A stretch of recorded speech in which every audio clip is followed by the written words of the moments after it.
Бүгүн 20-март күнү эл өкүлү Бактыбек Чойбеков Талас районуна караштуу Көгөй айылынын Казак Момункулов атындагы Таш-Төбө орто мектебинин билим берүү деңгээлин жогорулатуу максатында Кыргыз Республикасынын Жогорку Кеңешинин төрагасынын резервдик фондунун эсебинен 5 комплект компьютер жана 1 даана принтер алып келип берди.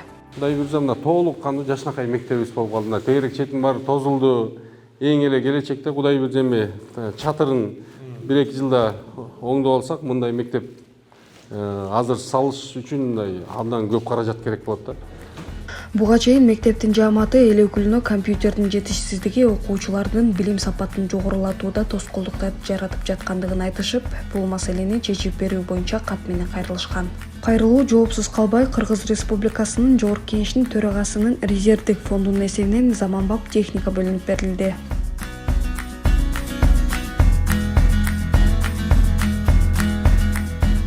Буга чейин дагы эл өкүлү Бактыбек Чойбеков билим берүү тармагына өзгөчө көңүл бөлүп, аталган мектепке бир катар колдоолорду көрсөтүп келген. Это я, букву М теперь моя. Раз, два, три, четыре, пять. Букву М нам надо знать.